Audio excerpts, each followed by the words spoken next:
Welcome to Nintendo News. I'm your host, Chris Dices, and we're here to talk about what's been going on and the state of play with Nintendo, Sony, and Microsoft. And we thought a way to describe them would be describe them in the way of the Triforce. And you would say that the three of them are Nintendo with courage, Sony with wisdom, and Microsoft with power. And let's start off with Microsoft's power. And they have gone with the Xbox One X, and that has been doing all right for them.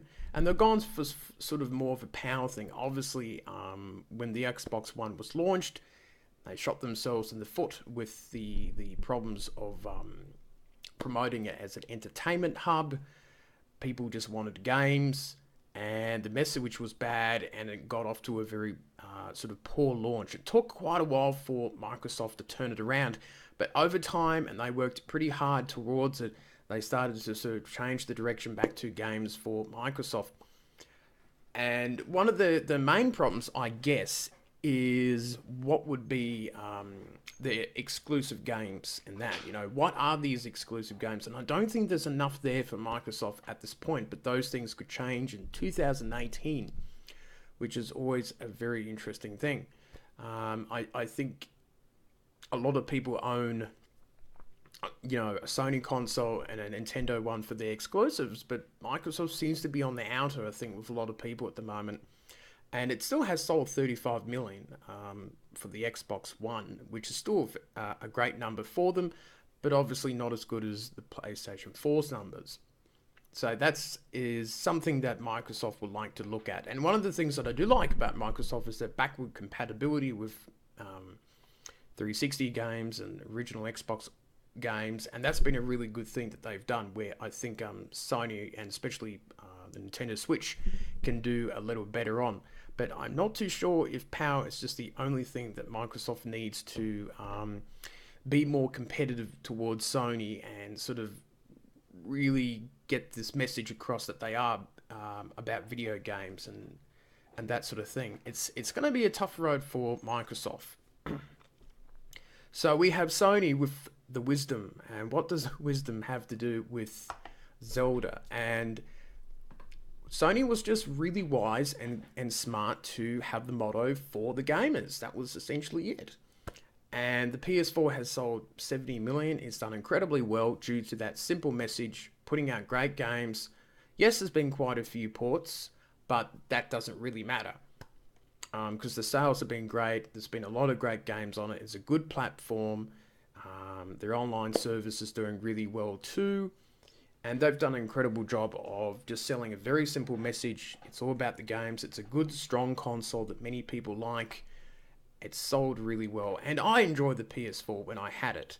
I've played a lot of cool games on it. It's been a really interesting time for them. And they've been very clever to keep the message very simple, powerful console, a controller that everyone has known for 20 years or so. They haven't really changed too much over it, just nice refinements over the years.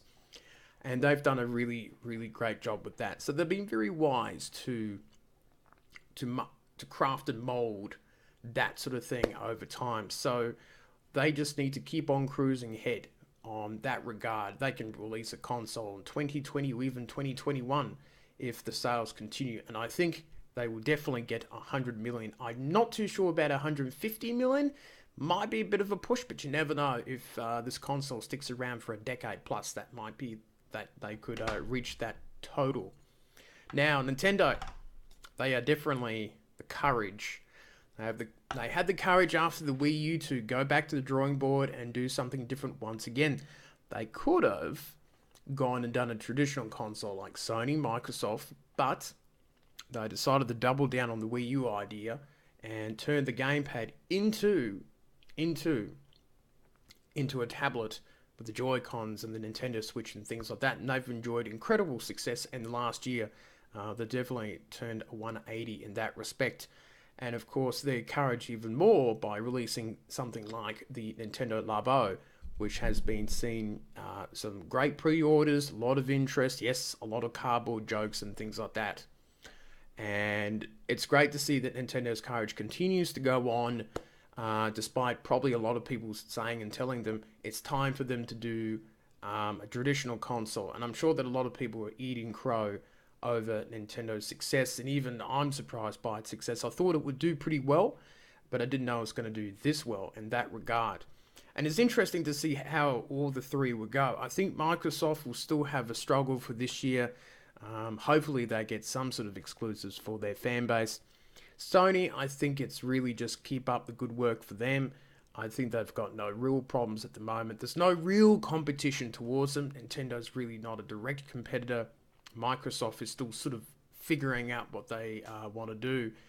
You don't hear a lot from it. You don't hear a lot of exclusive games and things like that. But the Xbox One X could be their draw card in terms of the best graphics, 4K, all that sort of thing. But I think they do need to bring the games to it. And with Nintendo, I think they need to have a second strong year, keep going with the Switch, keep doing that third-party support that they're starting to get. I don't mind the ports that they're getting, but they do need to mix those ports in with new titles and new games and maybe some new franchises from Nintendo. That would be nice to see. So all three are doing pretty well, and it's interesting, with their courage, the wisdom, and the power, they do make up a very good industry so far. And it's good to see Nintendo expanding the horizon with the cardboard tricks and Sony's VR, which is really, really interesting. That's another area that Sony has been doing. The others are not doing it so much, but that's their unique part about them. A lot of people have enjoyed VR. It may not be selling millions and millions and millions, but it's a nice little niche, which is going to be interesting to see how that works out in the future. If they can get the price down of VR and make it more accessible and easier. I know it's a little hard with all the cords and that. It's a bit of a setup and the cost. But some people say it's worth it. Some others will say it's not. And with Microsoft, who knows? They haven't really announced much that I've heard. But you can't count out big Microsoft because they can make some big waves when they want to. So I think that's all I've got on the subject. But it's interesting what will life be like with the Triforce of consoles that we do have. I'm interested to see where it all happens and goes in the future. I think 2018 is going to be a pretty good year for video gaming. So that is it for me, and I shall see you later on.